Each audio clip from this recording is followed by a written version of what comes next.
Okay, I think I officially found like the prettiest boondocking spot I have ever stayed in.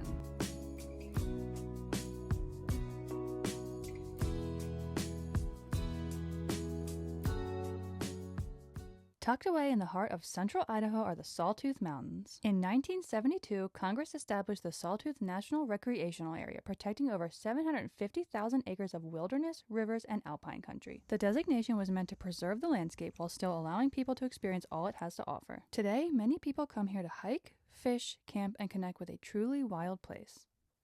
So the app I use to find these like kind of campgrounds is usually Campendium.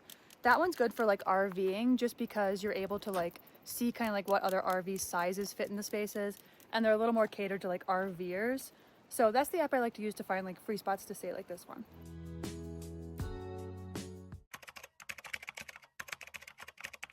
All right, so I'm officially taking like a little hike around where my camp is. There's this cool little like bridge that goes across the river. So I'm taking that and going wherever it goes. I don't know where that will be.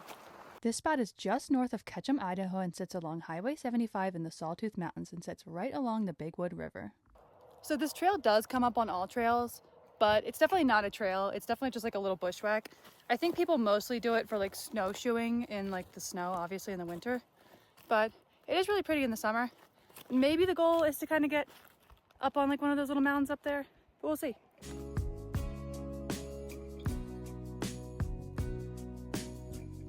All right, so I did make it to the base of that like little mountain thing behind me, but seems like some storms are coming through, and I don't really I'm kind of exposed, and I don't really feel like getting struck by lightning right now. So I'm gonna go back to the trailer, but I'm here for like however many more days, so I'm just gonna come back tomorrow and do it.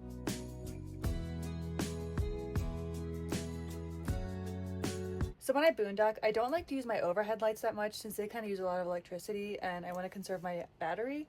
And I don't really have a good solar setup, so I literally go around carrying this little like lantern around everywhere I go, and I kind of feel like I'm in like the 1300s or something, but it's also kind of fun in a way. And then you have to avoid stepping on cats too, like what I almost just did. Okay, it's officially the next morning. The skies are blue. It is definitely not going to storm, at least no time soon. So I'm going to work my way up that like little mound hill thing that I was trying to go up yesterday.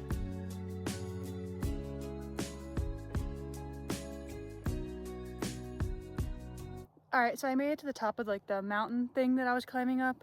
It's definitely less of a mountain and more of just like a hill that leads to a meadow, but nonetheless, it's super beautiful up here.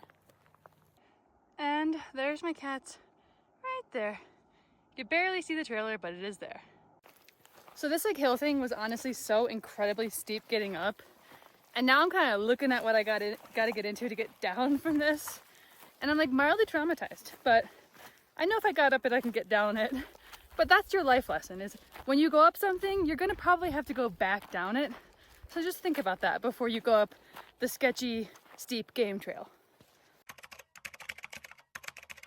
And later that evening, the mountains really showed off with such an incredible sunset.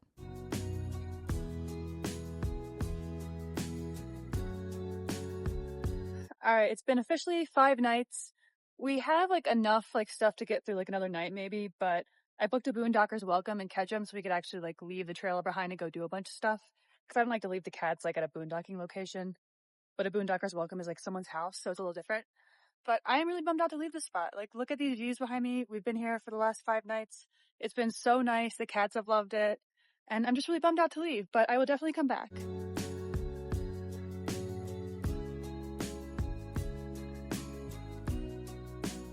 Okay, so I went to the cat store to get my cats like a couple cans of food, and then I got like severely distracted in there and spent a long time playing with the cat.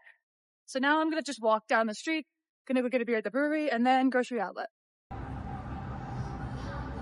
So when I was in Ketchum at that pet store when I was playing with that cat, I got Nico this new toy. It says it's the #1 cat toy in Japan, so I have high faith that he will like it, so we will see.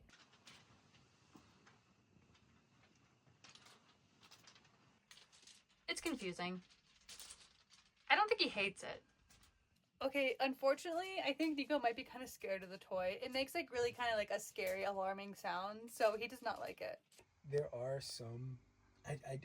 So I'm in the Ketchum area for one more day. I think I might stay a little longer. I don't really know where I'm going next. But I'm going to hike to Pioneer Cabin today, which is just like a hike right outside of town. So it's back this like long Forest Service road but it's a pretty like well-maintained road, so it's not too bad. And I'm almost to the trailhead, so I'm about to start doing it. Alright, so I finally made it back to the trailhead. It was about like 3.5 miles back to Forest Road, but honestly it was like a little rocky, but like nothing crazy. This trail is about 7.5 miles round trip with about 2,500 feet of elevation gain.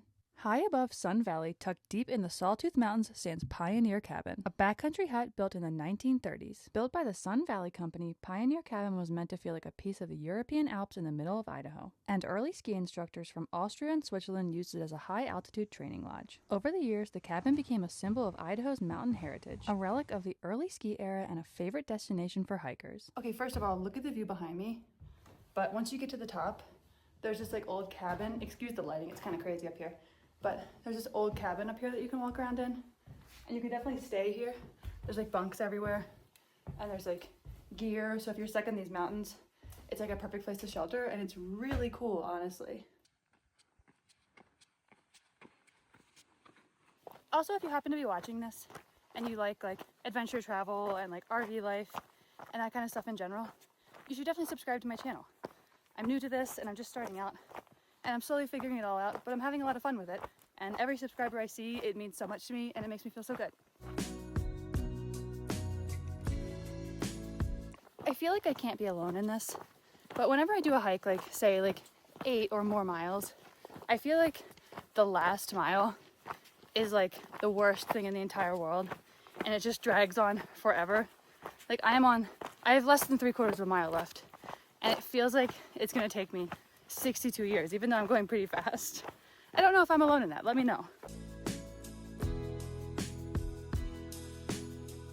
So I just got back from that like 8-mile hike, got back to my RV, and I had this like whole healthy dinner planned where I was gonna make like tofu and vegetables or something boring and horrible, but it would be good, but like that's not what I want. So instead I stopped and I got a frozen pizza and beer, and that is gonna be dinner, but I feel like I've earned it.